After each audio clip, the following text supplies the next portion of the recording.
Open Frameworks es una caja de herramientas para C++. Para instalarlo en el Visual Studio es sumamente sencillo, ¿no? Hay que elegir esta versión, puede ser una versión anterior, si es que ustedes tienen una versión anterior.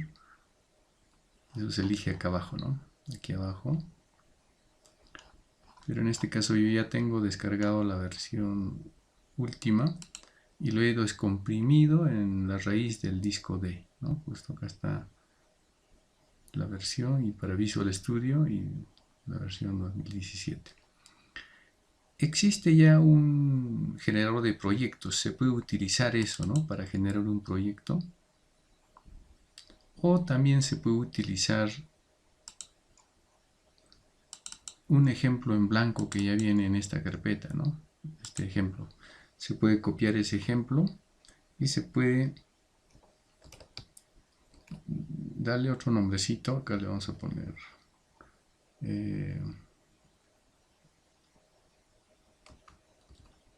primer ejemplo. Dentro de esa carpeta ya viene un proyecto, ¿no? Para justo Visual Studio y eso me va a abrir, ¿no? El Visual Studio. Hay que tener presente que viene para diferentes configuraciones, ¿no? Puede venir incluso para CodeBlock o si no para un emulador de Linux o también para Linux, ¿no? O también para Mac, ¿no? Entonces acá le doy que ya no me pregunte y me va a ir abriendo el proyecto. Hay que tener presente que el proyecto consta básicamente de 3 archivos donde está la clase principal, sus métodos y una función main, pues, ¿no? Que llama a esa clase, ¿no? Entonces ahí tenemos, ¿no es cierto? Acá yo tengo una clase, ¿no? Y aquí están sus métodos, ¿no? Y yo puedo trabajar ahí, ¿no? En esas dos, que serían las dos principales. Lo más rápido que yo puedo hacer tal vez sería, ya existe un método, por ejemplo,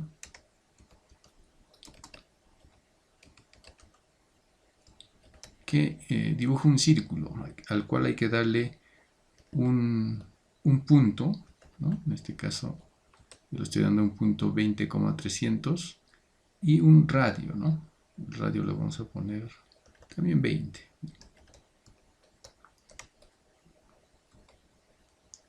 Eso ya de por sí me va a hacer algo, ¿no? Entonces esto ya se puede compilar con F7 si es que es directamente.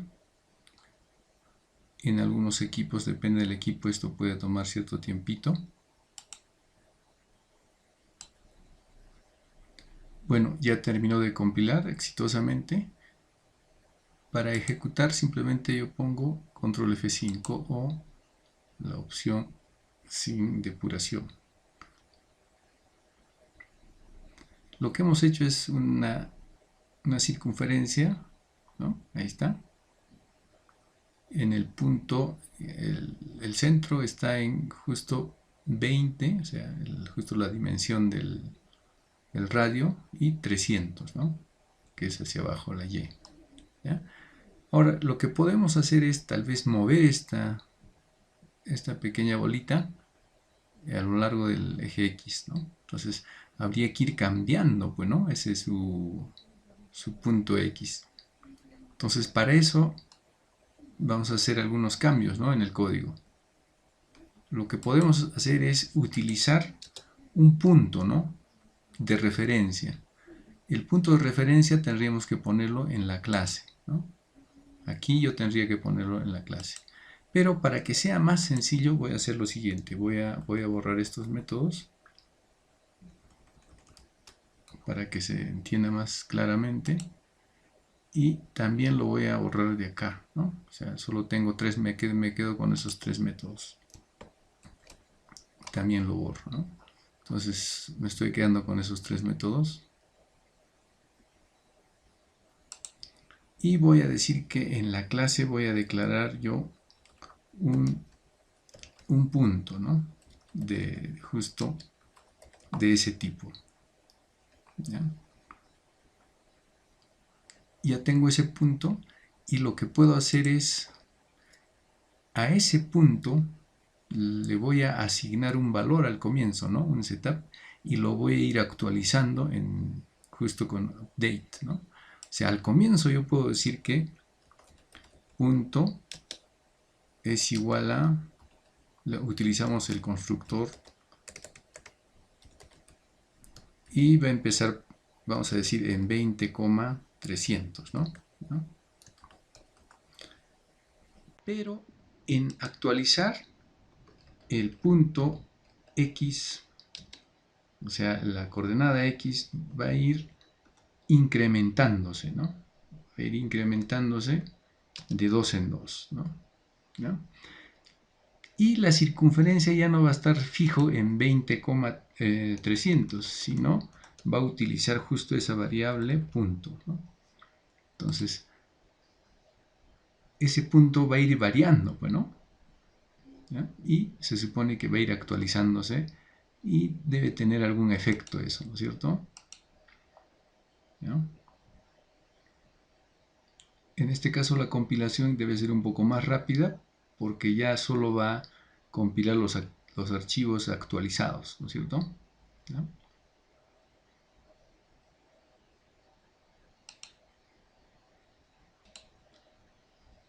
Ya compiló entonces exitosamente, ejecutamos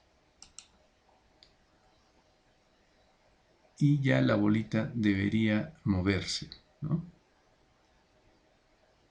¿Ya? Entonces ahí tenemos la bolita que se va moviendo, ¿no? De acuerdo, prácticamente le hemos puesto una velocidad, ¿no?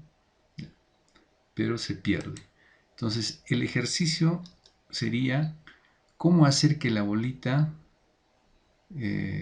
haga el efecto de que está regresando, ¿no? Y vuelva a aparecer por el lado izquierdo, ¿no? Y tal vez podemos empezar con una ventanita más pequeña, cambiando, ¿no? Cambiando acá, esto podemos decir que esto va a ser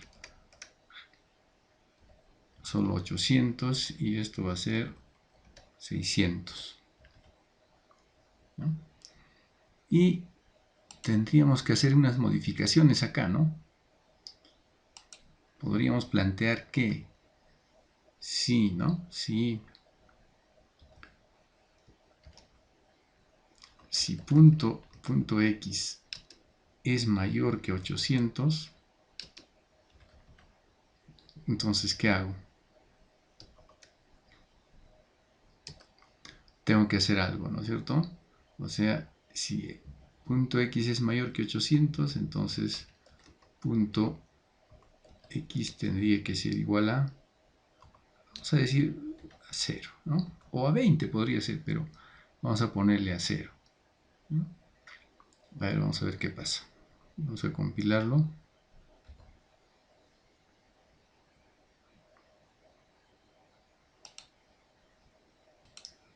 Bueno, compiló, ejecutamos.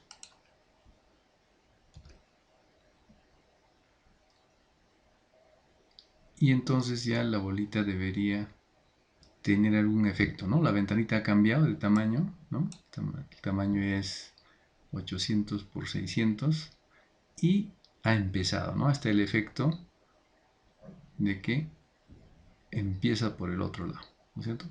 Pero ¿qué pasaría si le cambiamos el tamaño a la ventana?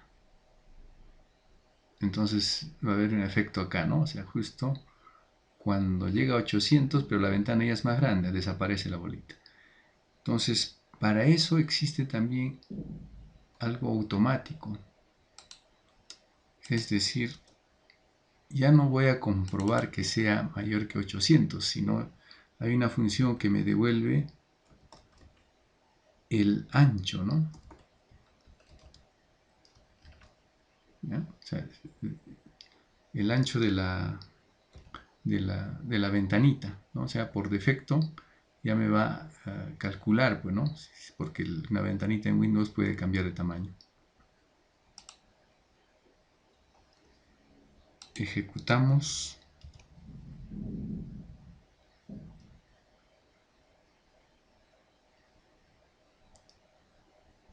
Y claro, por supuesto, ¿no? Que va automáticamente, por ejemplo, si la ventanita es más pequeña, igual, ¿no? Y si es más grande, va a ir hasta el... Entonces es algo prácticamente más automático. Ahora, como ejercicio quedaría que la bolita no se pase de largo, sino rebote, ¿no? ¿Ya? Ese sería un ejercicio. ¿Ya? Hasta ahí entonces nuestro ejemplito.